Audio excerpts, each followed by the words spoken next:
comfort is the enemy in disguise? What if your comfort zone is actually a prison cell with Wi-Fi and snacks? Most people think comfort is a reward. It is not. It is a slow death dressed in relaxation clothes.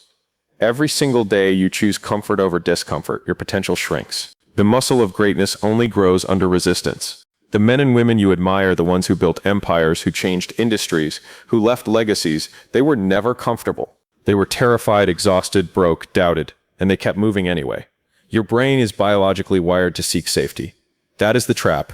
Greatness demands you override that wiring every single morning before you even brush your teeth. The price of comfort is paid not now, it is paid at the end of your life, when you look back and realize the enemy was never outside. It was the couch you sat on every night, instead of building what you were meant to build. Pain is data, not a stop sign. What if every time you quit, you were actually one rep away from a breakthrough? Here is a truth nobody wants to hear. Pain is not telling you to stop. Pain is telling you that you are close to something real. The greatest athletes, entrepreneurs, leaders, and artists in history all share one trait. They learn to read pain as information, not instruction. When it hurts, your body is saying, adapt. When it is hard, the universe is saying, this is where the weak turn back. But you are not weak. Most people quit at 40% of their actual capacity. Science has proven this. Your body is ready to quit long before your body actually needs to quit. Greatness lives in that gap between where your mind says stop and where your body actually runs out. Every time you push through that gap, you expand it. Pain is not the price of failure.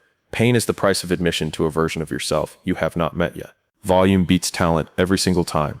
What if the most talented person you know lost to someone who simply refused to stop? Talent is wildly overrated. It is a head start in a marathon. And head starts mean nothing if you stop running. The graveyard is full of talented people who never shipped, never launched, never published, never called, never showed up. Greatness is not about being the most gifted person in the room. It is about being the last one standing after everyone else went home. Volume of work is the real unfair advantage. When you do the work at a scale nobody else is willing to do, you are not just improving your craft, you are eliminating your competition by attrition. 100 cold calls a day beats one perfect pitch every time.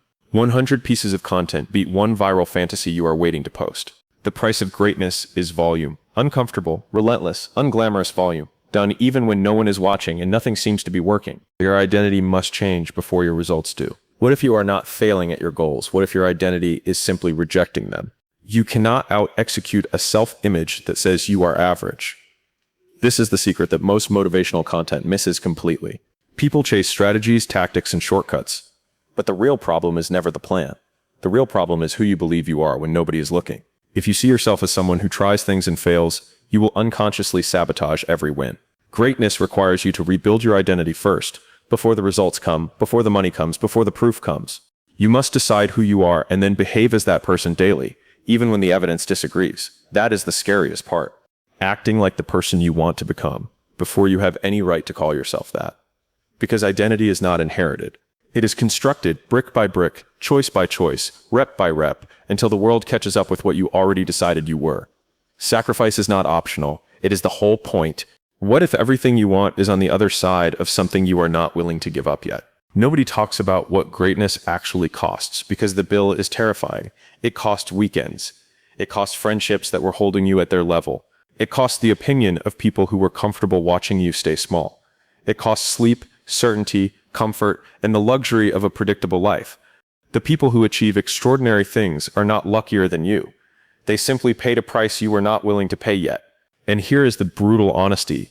You cannot negotiate the price down. You cannot get a discount on greatness. You cannot buy it in installments without the pain. The full price is required, upfront, on faith, with zero guarantee of the outcome. Sacrifice is not a side effect of pursuing greatness. It is the entire mechanism through which greatness is built. If it does not hurt to give it up, it was not a real sacrifice. And if you have not made real sacrifices, you have not truly begun. Urgency is the only resource that runs out. What if tomorrow is the lie you have been telling yourself your whole life? Time is the one thing you cannot earn back, borrow, or manufacture, and yet most people spend it like it is infinite. They treat someday like it is a real day on the calendar. It is not. There is no someday. There is only the decision you make right now, in this moment, with the hours you have today. The most dangerous sentence in the human language is I will start when I have more money, when the kids are older, when the timing is right. The timing will never be right. Urgency is not stress. Urgency is clarity. It is the recognition that the window is closing, that your best years are not ahead of you unless you decide that right now. Greatness does not wait for readiness. It rewards the person who moved while everyone else was still thinking about it. The price of greatness includes the courage to act before you feel ready, because ready is just another word for never. The complete speech in Hormozi style, blunt, direct, no fluff, no subheadings, structured in escalating emotional waves. From the illusion of readiness, Roy the real price, Roy the gap, Roy identity shift, Roy the final question. Designed to open a video, starts with what if, builds immediate stakes, and pulls the audience through to the end. A powerful close with a good luck and thank you message that doesn't feel generic, it feels earned. Switch between tabs to read each section. The speech is built to be delivered with conviction. The pauses are in the structure, the punches are in the repetition.